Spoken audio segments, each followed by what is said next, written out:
The chandelier sparkled above the polished floors, casting golden ripples across the marble. The room fell quiet as a small boy, no older than 5, wandered past glittering gowns and murmured to the man in the center of all, "Daddy, will you play with me after dinner?" Glasses froze mid-toast. Conversations died mid-sentence. And Rachel, still holding a silver tray, felt her knees weaken as the impossible moment unfolded before everyone's eyes. Rachel Carter stood frozen near the edge of the room, her hands trembling around the tray. She almost dropped the boy. Her son had just said the word she spent 5 years dreading he would say out loud. "Daddy." He said it with a smile, with certainty, and in front of dozens of people who live in a world she was never meant to touch. Daniel Whitmore, billionaire, powerful, and untouchable, stared at the boy as if he'd seen a ghost. No one laughed, no one spoke. Only Rachel knew the weight behind that word. Only she knew what had happened 5 years ago, and only she had carried the truth since. She had spent her life cleaning the corners of that mansion, trying to stay invisible, but now her past had walked straight into the light. This is the story of how she survived, protected her son, and uncovered something no one ever expected. But that night, she had no idea what was coming. Rachel Carter had learned early how to disappear. Born in a small town in Alabama, she was the middle of 3 children, raised by a mother who cleaned offices and took night shifts to keep food on the table. Rachel knew what survival looked like. It wore secondhand shoes and packed leftovers into old jars. At 17, she left home with a duffel bag, a high school diploma, and a heart full of determination. New York was loud and indifferent, but Rachel wasn't the type to give up. She worked wherever she could, diners, laundromats, hotels, until a job opened in a mansion in Westchester County. The estate was owned by Daniel Whitmore, the pharmaceutical tycoon. She got hired as part of the cleaning staff, just another uniform moving through the halls of gold. She never asked questions, never spoke unless spoken to, and slowly she became part of the background. Until Leo, her son, came into the world quietly, born in a public hospital after a night she had locked away in memory, a night with Daniel. A night that wasn't love or romance, but something fragile that happened when 2 people who had nothing in common both felt deeply alone. Daniel never knew. Rachel never told. She raised Leo in a small staff apartment behind the East Wing.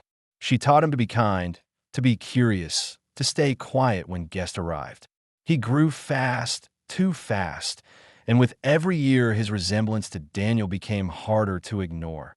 The same eyes, the same way of walking, the same stare when thinking hard. At first, Rachel could dodge his questions. "Where's my dad?" "He's not around, sweetheart, but I'm here." But lately, Leo had started watching Daniel from behind doors. He would sit in the garden and look up at the man who never once noticed him. "Mom, why does he look like me?" Rachel's heart sank every time.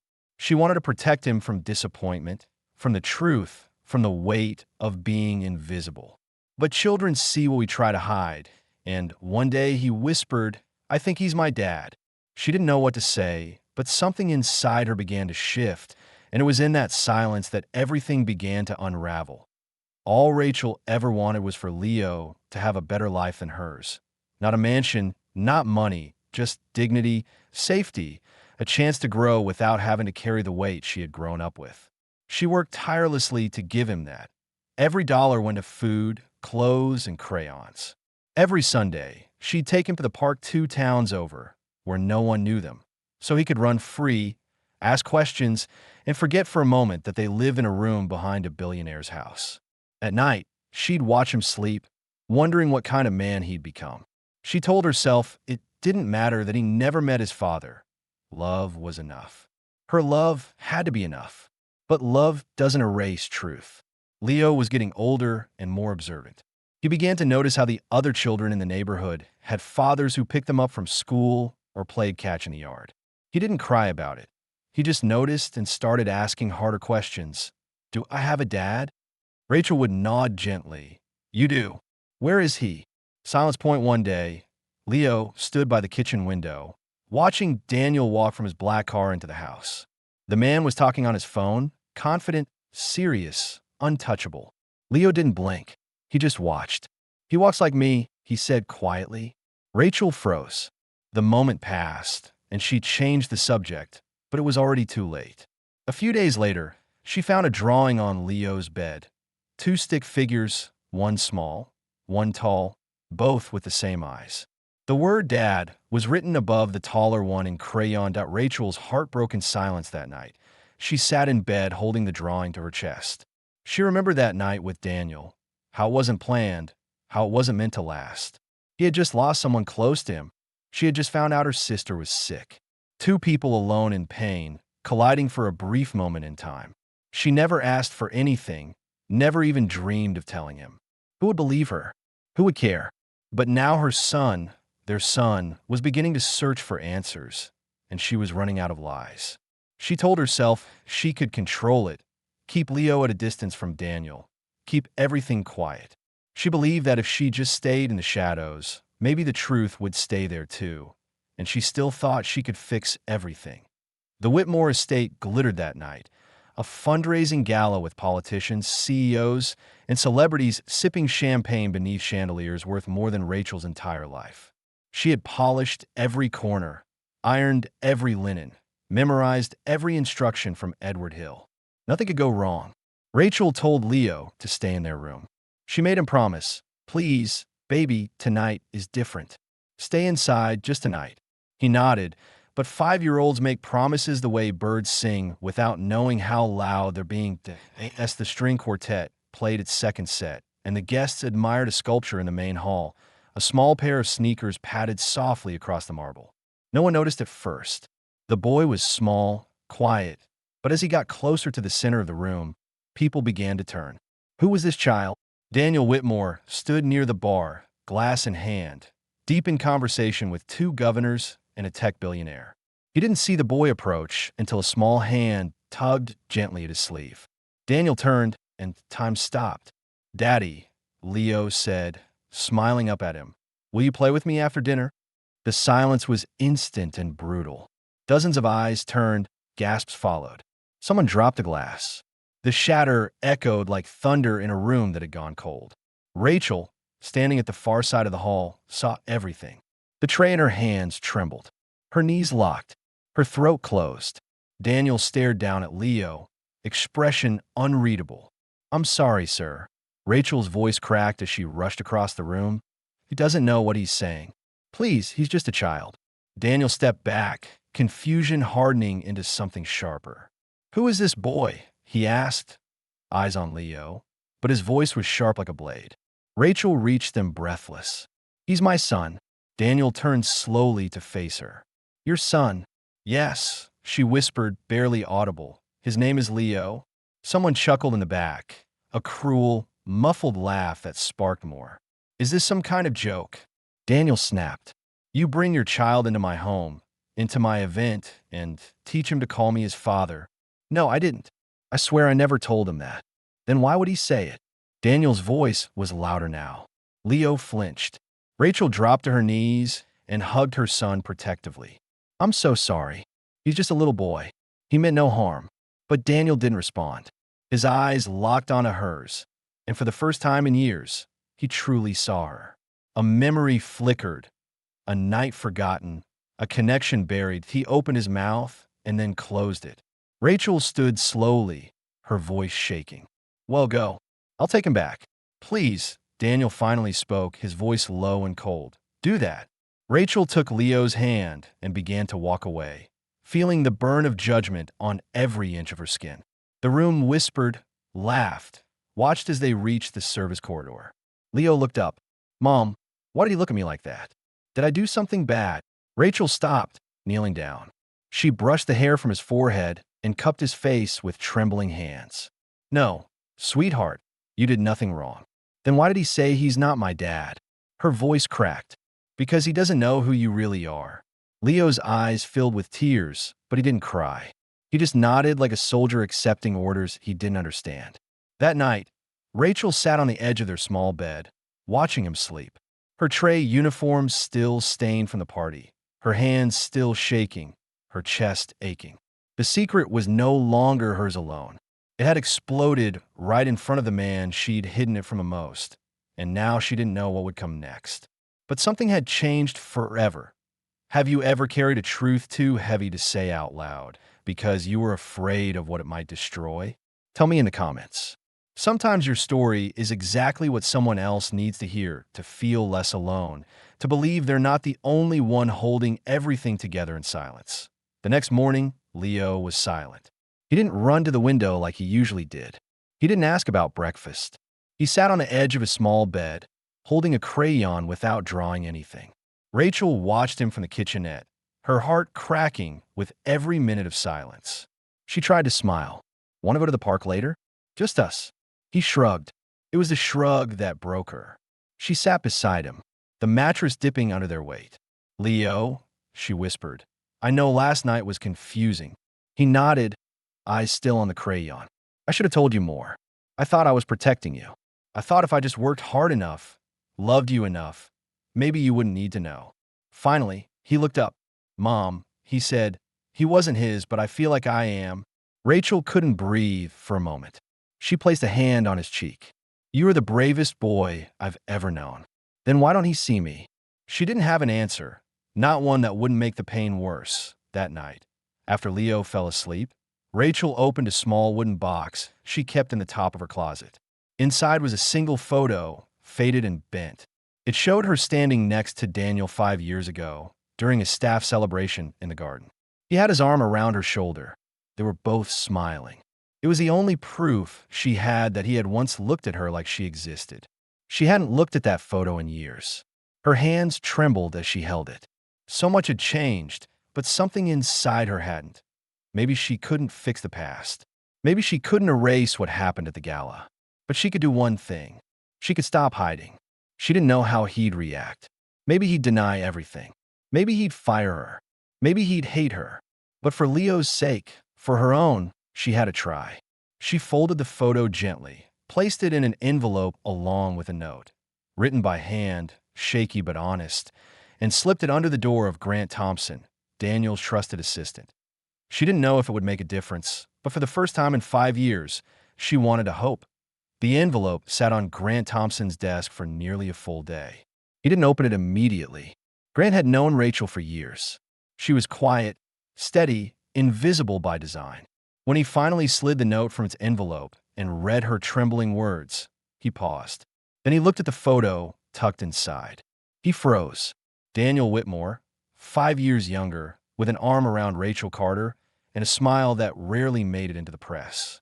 And behind that smile, now that he thought about it, were the same eyes he saw in Leo that he placed the envelope into his briefcase. That afternoon, as Daniel reviewed contracts in his study, Grant knocked once, then stepped in. There's something I think you should see. Daniel raised an eyebrow. Grant handed him the envelope without a word.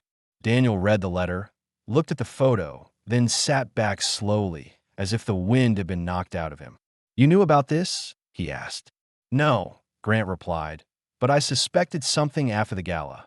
Daniel didn't say a word. He stared at the photo for a long time. The next morning, Rachel noticed something strange. Daniel didn't walk past her like usual. He paused, met her eyes for the first time in years. Neither of them spoke. Later that week, Leo found a small box on their doorstep.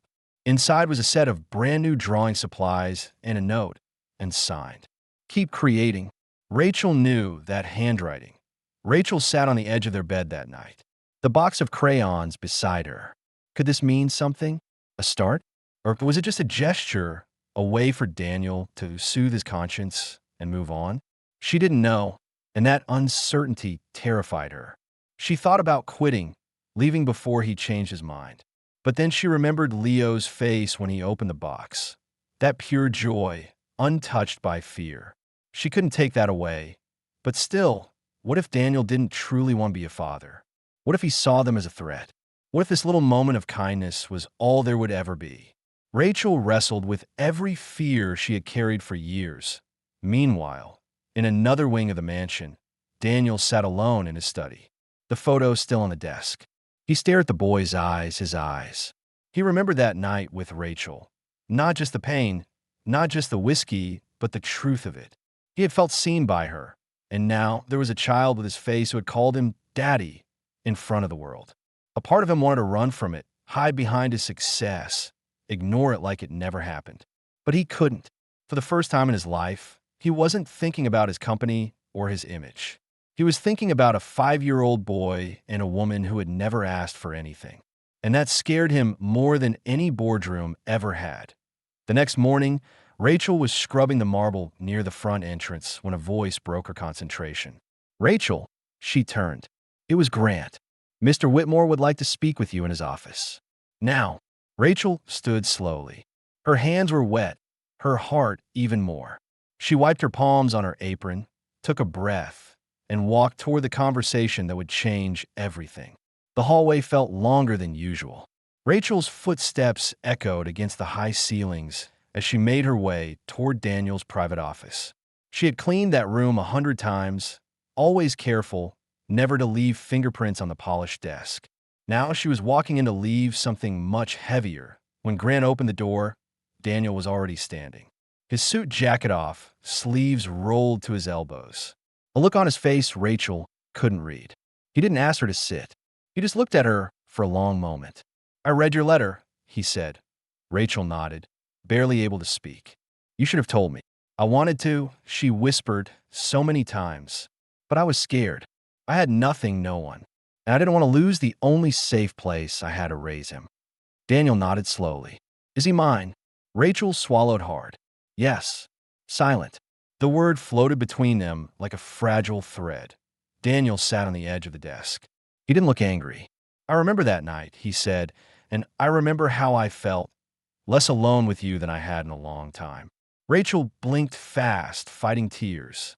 "Leo, he's a good kid," Daniel continued. "He's smart. He's got this way of looking at people like he already knows them. And he has my eyes." I didn't want to believe it first, but he let out a breath. Rachel stepped forward, her voice soft. "I didn't expect anything. I didn't want him to grow up thinking he was a mistake." Daniel looked up at her. Then, without another word, he walked past her, out of the office, down the hall. Rachel turned, confused. Then she heard it. Laughter, small and pure. Daniel was in the garden now, approaching Leo, who was sitting on the grass, drawing shapes with his new markers. The boy looked up. Daniel crouched down, eyes level with his son. "Hey, Leo," he said. The boy smiled cautiously. "Can I join you?" Leo blinked, unsure. Daniel sat anyway. He picked up a green marker and started doodling beside him. A tree, a sun, a shaky house. Leo smiled wider. Rachel stood at the edge of the garden, watching it unfold, with a hand pressed against her chest. This wasn't a promise. It wasn't a fairy tale. But it was something. It was a beginning that in the weeks that followed. Nothing in the Whitmore estate looked different. But everything had changed. Daniel didn't make any grand announcements. He didn't call the press or stage a family photo. But every morning, Leo was invited to have breakfast in the main dining room. Every afternoon, a private tutor arrived, not for some rich heir, but for the boy who used to sit quietly behind the curtains. The staff whispered. Of course, Edward Hill was visibly unsettled, but no one dared question Daniel's quiet shift. He had made his decision that AS for Rachel. She continued to work, still sweeping corners, still polishing surfaces. But now she was seen. People made space when she walked through the halls. Grant nodded with a gentleness she had never noticed before. And Daniel, he began showing up to reading time, to drawing sessions, to simple walks in the garden. Leo beamed in those moments, not because he had a powerful father now, but because someone had finally seen him. Rachel watched it unfold without needing a label. She didn't need an apology, or a ring, or even a title. What she had was enough, because sometimes the greatest victory isn't what the world sees. It's what grows in the quiet. A boy who knows he belongs, a man who chooses truth over pride, and a woman who never stopped protecting what mattered most. Because the strongest stories aren't always loud. They live in the in-between, in what's endured and what's finally shared. Have you also carried something in silence? A truth too heavy, a fear too loud, a love you protected even when no one saw? If this story touched something in you, leave a comment. Tell us about the moment you had to choose between hiding and speaking up. Sometimes your voice is exactly what someone else needs to find their own. And if you believe that even the quietest hearts deserve to be heard, tap that like button. Subscribe to the channel if you want more stories that go beyond what's visible. Stories about truth, resilience, and the love we fight to protect. Because here, we believe that even when the world doesn't notice, you matter. Your story matters. And someone, somewhere, is listening.